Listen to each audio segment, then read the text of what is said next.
का एक क्लिप आप देखिए ज़रा, ये जो क्या बोलेगी, बाकी बात मैं करती हूँ, आप ज़रा देखिए और बताइए कि आप क्या सोचते हैं। सुना आपने, ये चीख चीख के चिल्ला चिल्ला के क्या कह रही थी? वालिद से लूँगी आज़ादी। वालिद यानी आपके मुकाबिल कौन खड़ा हो गया जिसके खिलाफ आप एहतजाज कर रही हैं? आपका वालिद जिसकी वजह से आप इस दुनिया में मौजूद। वो वालिद ना होता तो क्या आप दुनिया में होती? तो बहन, हर वालिद तुम्हारे वालिद की तरह नहीं होता ना। मेरे भी वालिद थे, अब दुनिया में नहीं हैं, लेकिन उनकी ज़िंदगी में ही मैंने एंकरिंग के करियर का आगाज़ किया। मुझे अभी तक याद है, मुझे हमेशा उन्होंने अप्रिशिएट किया।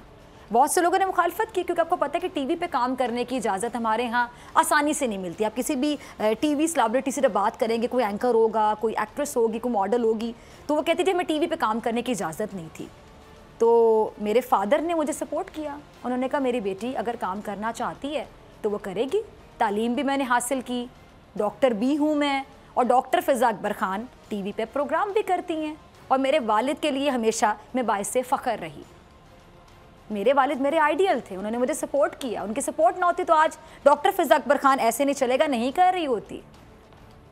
और कई ऐसी खुशनसीब लड़कियां हैं, बेटियां हैं, ऐसा ही है जितने भी लोग टीवी देख रहे हैं आज भी हमारे माशरे में मौजूद है, जिनके वालिद उनके लिए हीरो हैं, उनको सपोर्ट करते हैं, जिनके वालिद ने अपनी बच्चियों को तालीम हासिल करने से मना नहीं किया। बल्कि मैं ऐसे लोगों को जानती हूँ नाजरीन, बड़े इमोशनल हो जाएंगे मेरी बात सुनने के बाद। बहुत से वालिद ऐसे हैं जो दो दो जॉब्स करते हैं, एक जॉब करके आते हैं और फिर दूसरी जॉब पे जाते हैं।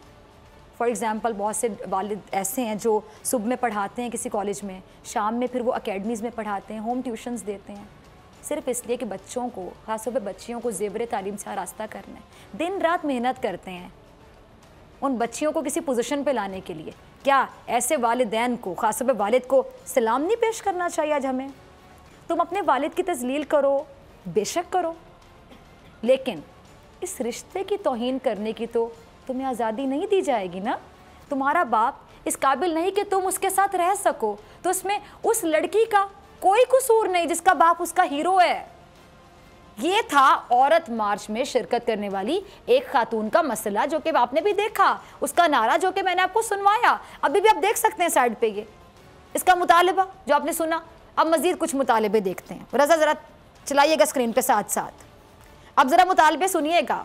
ये मेरे प्रोड्यूसर रज़ा भी स्क्रीन पर आप चलाएंगे, आप साथ साथ देखिएगा, मैं आपको साथ साथ बताती हूँ।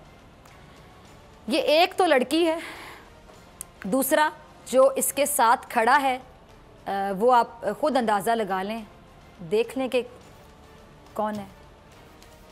मुतालिबा देखें, नारा देखें, जो भी कह लें। अच्छा लिखा क्या है जी? Girls like boys do, nothing new. यानी लड़की लड़की को पसंद करती है जैसे लड़का लड़की को, तो इसमें कोई मसला नहीं है। क्या इशू है? कोई मसला नहीं। क्या ये हमारे माशरे की औरत का मसला है जो ये उठा के खड़े हुए हैं? बताइएगा ज़रा। क्या ये सिंध में रहने वाली औरत का मसला है जिसको ये हाईलाइट कर रहे हैं इस मार्च में स्पेशल? क्या ये पंजाब में रहने वाली औरत का मसला है कि औरत को औरत पसंद आ गई? क्या ये कबायली इलाकों में रहने वाली औरत का मसला है? ये किसका मसला है? ये इनके घर का मसला है जो बाहर लेकर आए हैं। एक और पोस्टर है, ज़रा वो भी चलाइएगा रज़ा। एक और पोस्टर ज़रा देखिएगा। ये भाई प्ले कार्ड उठाकर खड़े हुए हैं जिस पर लिखा है जब प्यार किया तो डरना क्या। चलें यहाँ तक तो सही था, प्यार किया तो डरना क्या। अच्छे वाला प्यार तो आपको वैसे वाकई बड़ी स्ट्रेंथ देता है, अच्छे वाला प्यार। लेकिन इनके पोस्टर पर जो झंडा बना है वो झंडा इनके मुतालिबे को वाजे कर रहा है। LGBT वालों का ये झंडा, यानी वो लोग जो हम जिन्स परस्ती को मुकम्मल सपोर्ट करते हैं। जैसे कि मैं प्रोग्राम में 2-3 दिन से आवाज़ उठा रही हूँ कि मेन इशू चले, औरतों को तो वर्गलाया जा रहा है, उनको बताया जा रहा है कि तहजीब को छोड़ दो, तमद्दुन को छोड़ दो और भूल जाओ कि हस्बैंड को खाना गर्म करके देना है। माँ बाप की बाप के बारे में जो लड़कियां बातें कर रही हैं, मतलब बाप की भी कोई इज्जत ना करे, अपने बाप के खिलाफ निकल आओ सड़क पर, हस्बैंड से तलाक ले लो अगर तुम्हें कहीं खाना गर्म कर दो, इस तरह के एजेंडा लेकर आ रहे हैं क्लियर अल्फाज में। साथ साथ गेज और लेस्बियंस के लिए इस्लामी जमहूरिया पाकिस्तान में अब ये प्लेकार्ड्स उठा लिए गए हैं। गेज लेस्बियंस का मतलब पता है ना आपको कौन होते हैं? इस्लामी जमहूरिया पाकिस्तान में हम औरत मार्च के नाम पर हम जिन्स परस्ती का मुतालिबा अब खुलेआम देख रहे हैं पोस्टर्स की सूरत में। यानी लड़का कहता है कि मुझे लड़के से मोहब्बत होगी, मुझे कोई ना रोके। माँ को कहते हैं कि बहू लाने की जरूरत नहीं है, I am interested in boys same gender. क्या फर्क पड़ता है? वो कह रहे हैं। और लड़की कहती है कि मेरे लिए शोहर ना ढूंढे, आई एम अ लेस्बियन, मुझे तो लड़कियां पसंद है। ये क्या हो रहा है? अगर यही काम, अब जरा गौर से सुनिएगा, ये जो शख्स कर रहा है, चूंकि ये बड़ा, वो हम क्या कहते हैं, बर्गर बच्चा, ये बर्गर बच्चा है, ये एक बहुत ही मॉडर्न लड़का है और वो कह रहा है प्यार किया तो डरना क्या, लड़के से प्यार किया मैंने लड़का होगा तो डरना क्या। अब अगर यही काम कोई मौलवी किसी बच्चे के साथ रजामंदी से कर दे या अपने तालिब इल्म के साथ रजामंदी से कर दे, तो क्या उसको जायज़ करार दे दिया जाएगा या उस पर सजा दी जाएगी? बेशक सजा दी जाएगी, सजा दी जाएगी, क्योंकि वो मौलवी रेपिस्ट कहलाएगा, उसको ज़हनी मरीज ही कहा जाएगा। और सबसे पहले यही अफराद उस मौलवी को पत्थर मारने आएंगे। क्यों आएंगे? क्या फ़र्क है आप में और उसमें? क्या ये बता सकते हैं कि किस हक से पत्थर मारने आएंगे? ये तो इस काम को लीगलाइज करवाना चाहते हैं, ये तो इस काम को कानूनी हैसियत देना चाहते हैं। ये तो मदरसे में बच्चों के साथ ज्यादती करने वाले से भी ज्यादा खतरनाक हैं। वो भी खतरनाक है वो मौलवी, ये उससे ज्यादा खतरनाक हैं कि ये कह रहे हैं इस काम को लीगलाइज कर दिया जाए। ये तो कानून पास करवाने निकले हैं सड़कों पे प्लेकार्ड्स उठा के। ये तो बाकायदा खुलेआम मुतालिबा कर रहे हैं कि इस चीज को जुर्म ही कंसिडर ना किया जाए। अब देखें जरा, ये वक्त भी आना था कि हमारे मुल्क में, इस्लामी जमहूरिया पाकिस्तान में, लोग इस तरह के पोस्टर्स उठा के सड़कों पर आएंगे और इस पे बात करते हुए ना शर्म महसूस करेंगे, उल्टा मुतालिबा करेंगे कि इसको जायज़ कर दिया जाए, कानून बना दिया जाए। मेरे पास यकीन जानिए अल्फाज नहीं है, यकीन जानिए। एक और प्ले कार्ड ये भी ज़रा रेडी कीजिएगा टीम, जिस पर जो लिखा था वो मेरी टीम ने ब्लर कर दिया क्योंकि ब्लर किए बगैर हम स्क्रीन पे चला नहीं सकते।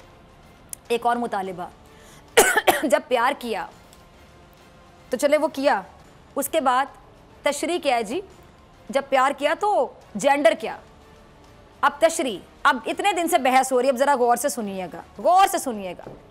मेरा जिस्म मेरी मर्जी, कोई कहता है मेरा जिस्म मेरी मर्जी का मतलब ये था, और वो लिबरल वाली जो आंटी हैं वो सपोर्ट करती नहीं, इसका मतलब तो ये था, आप लोग गलत तशरीह करें। ये है असल तशरीह, मेरा जिस्म मेरी मर्जी।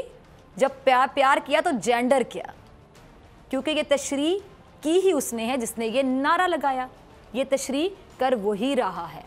ये नारे जहाँ से भी शुरू हुए कहीं और से आए, लेकिन वहाँ पे हो सकता है कि इसका मतलब कुछ और हो, लेकिन वहाँ पे भी मैं बार बार कह रही हूँ कि जेंडर से रिलेटेड मतलब था, एबॉर्शन से रिलेटेड ये नारा था।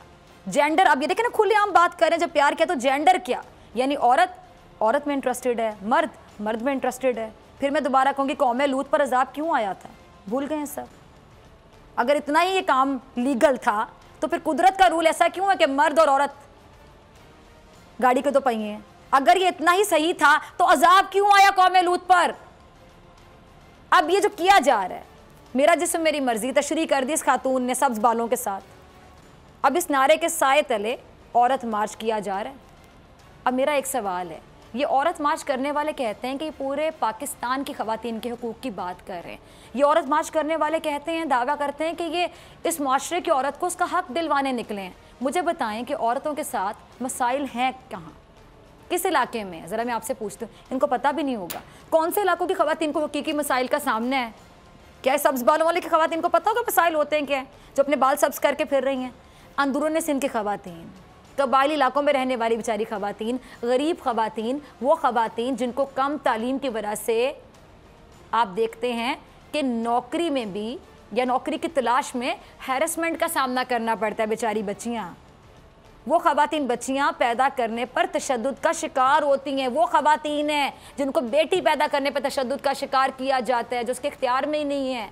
वो ख़वातीन हैं जिनके साथ मसाइल हैं। वो ख़वातीन जो अपने निकम्मे शोहर को भी पालती है और उसकी गालियाँ भी सुनती है। वो ख़वातीन जो जायदाद में अपने हक़ से महरूम कर दी जाती हैं। वो ख़वातीन जिनको तालीम हासिल नहीं करने दी जाती। वो ख़वातीन जो गैरत के नाम पर कत्ल कर दी जाती हैं। वो ख़वातीन जो जहेज़ ना होने की वजह से सारी उम्र कवारी बैठी रह जाती हैं बाप के दरवाजे पर। ये हैं ख़वातीन के हकीकी मसाइल। इस मार्च में कहाँ थी वो ख़वातीन और कहाँ थे ये मसाइल? इक्का दुक्का आपको नज़र आया होगा कि प्ले कार्ड इस मसले पर आया होगा, लेकिन इक्का दुक्का ना, मेजोरिटी तो यही थे सारे जो प्ले कार्ड्स उठा के खड़े हुए थे। बर्गर बच्चे इस मार्च में जो शामिल थी वो तो इलीट क्लास थी, वही इलीट क्लास जिसको हम एक इलीट क्लास कहते हैं, या फिर नाम नेहाद सिविल सोसाइटी थी। इस मार्च को लीड करने वाली वो ख़वातीन थी जिनकी अपनी निजी ज़िंदगियाँ कोई आइडियल नहीं है। अब तलाक़ के बारे में बहुत से लोग गलत बात करते हैं, मैं तलाक़ के बारे में गलत बात नहीं करना चाहती। बहुत सी अच्छी ख़वातीन भी होती हैं कि जो तलाक़ याफ्ता होती हैं, इसलिए मैं तलाक़ लफ्ज़ को टारगेट नहीं करना चाहती। लेकिन अंडरस्टूड सी बात है, नफ्सियाती बात है। देखें ज़रा कि खातून जो कि ख़ुद अपना घर नहीं बसा सकी, ठीक है, वो अच्छी खातून भी हो सकती है, लेकिन क्या वो किसी को घरेलू ज़िंदगी पे मशवरा दे सकती है? ज़रा सोचिए। तो हम कहेंगे ना तुमने तो अपना घर खुद नहीं बसाया, तो मशवरा कैसे दे रही हो? इस पॉइंट को समझिएगा। अब तलाक़ याफ्ता आंटियाँ जो कि खुद अपना घर नहीं बसा सकी, जिनकी बर्दाश्त का ये आलम था, बर्दाश्त कर नहीं सकी, ये दिलाएंगी पाकिस्तान की एक औरत को उसका हक, या ये टिप्स देंगी अच्छी शादीशुदा ज़िंदगी के लिए, को टोटके बताएंगी कि बेस्ट या आइडियल मैरिड लाइफ किसको कहते हैं? ये बचाएंगी एक अनपढ़ लड़की को ज़मींदार या वडेरे के चुंगल से? ये दिलाएंगी तालीम कबायली इलाकों में रहने वाली उस लड़की को जिसको घर से बाहर जाने की इजाज़त तक नहीं है? ये बात करेंगे उस कम तालीम याफ्ता औरत पर जिसको अच्छी नौकरी के बदले अपनी इज्जत गिरवी रखवानी पड़ती है? बिल्कुल भी नहीं। ये चंद ख़वातीन हमारे माशरे के फैमिली इंस्टीट्यूशन के ख़िलाफ़ हैं। ये चंद लोग हमारे माशरे की ख़वातीन को रिप्रेजेंट बिल्कुल नहीं करते। मैं एक औरत हूँ, मैं आज़ाद हूँ, मुझे ना पढ़ने से रोका गया ना नौकरी करने से। अच्छे बुरे लोग हर जगह मिलते हैं, कुछ भी आइडियल नहीं होता, परफेक्ट नहीं होता, लेकिन ऐसा नहीं है कि माशरे में रहने वाला हर मर्द ख़राब है या माशरे में रहने वाली हर औरत ख़राब है। हर माशरे की तरह हमारे माशरे में भी कई मसाइल हैं जिनका हल ज़रूरी है।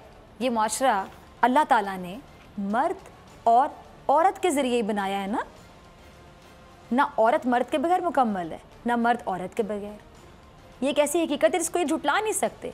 ये दोनों साथ होते हैं तो घर बनता है, ख़ानदान बनता है, फैमिली और माशरा। मर्द और औरत एक दूसरे की, अगर मैं कह दूँ ज़रूरत है तो गलत नहीं होगा। जिस घर में औरत के साथ नाइंसाफ़ी और जुल्म किया जाता है वो घर कभी घर नहीं कहलाता। इसी तरह जिस घर में मर्द को कमतर समझा जाता है वो घर भी घर कहलाने के लायक नहीं होता है। हमारे माशरे में सिर्फ बुराइयाँ ही नहीं हैं, बहुत सारी कामयाब चीज़ें भी आपको नजर आएंगी, कामयाब पॉजिटिव चीज़ें भी नजर आएंगी। बहुत सारी कामयाब हम देखें अगर ख़वातीन नजर आएंगी, काम करते हुए नजर आएंगी, और बहुत सारे ऐसे मर्द हैं जो अपनी कामयाबी का पूरा क्रेडिट अपनी माँ, बहन और बेटी को देते हैं। पाकिस्तान में जिन औरतों को मसाइल का सामना है उनका ताल्लुक ज़्यादातर गाँव देहातों और ऐसे इलाकों से जहाँ ये औरतें जाना पसंद ही नहीं करती। इन इलाकों में जाते हुए इनको मौत पड़ती है। ये मुकम्मल एक साजिश है, इस मुआशरे के फैमिली इंस्टीट्यूशन के खिलाफ एक साजिश है, हमारे मुआशरती इक़दार के खिलाफ साजिश है। ये औरत मार्च के नाम पर वो गंदा एजेंडा है जो इस्लामी जमहूरिया पाकिस्तान के लिए ज़हर कातिल की हैसियत रखता है। सब्सक्राइब करें और बेल दबाएं ताकि कोई खबर रह न जाए।